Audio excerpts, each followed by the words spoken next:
Your NPCs are begging to come to life. Let them. The action first rule.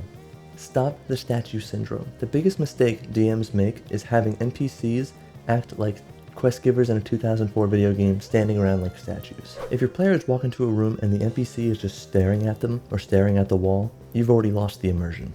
The fix is easy. Give a verb. The blacksmith shouldn't just be standing there. He should be cursing at a warped piece of steel, or a tavern keeper polishing a glass. The politician shouldn't be just sitting there. He should be frantically rehearsing his speech, trying to perfect it, forcing the players to wait while they finish their sentence, or their work, or their writing, or whatever. When your NPCs are busy, it makes the world feel like it's moving with or without your players. It creates the illusion that you didn't just spawn the NPCs in when the players arrived. Emotional stakes. The power of reaction. Your NPCs shouldn't be passive dispensers of information. They're living, breathing people that have bad days, short tempers, specific senses of humor, anything that makes a person unique, because that is what makes humans feel so real. We're all different. If your players are being murder hobos or just weird wherever they are, make the world push back. If the party spills ale all over a tavern floor, the tavern keeper shouldn't just be fine with that.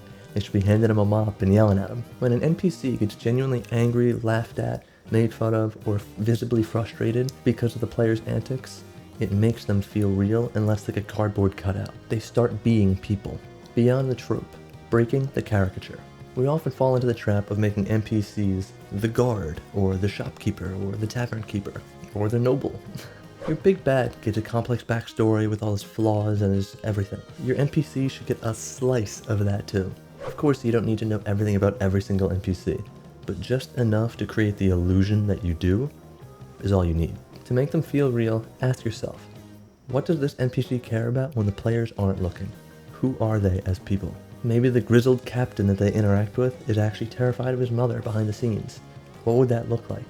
Maybe the greedy merchant is only haggling so hard because he's trying to pay for his daughter's college. I don't know. When you give an NPC a flaw or a motivation that has nothing to do with the players of the main quest, you break the caricature and make them real. They no longer exist for the players. They exist for themselves.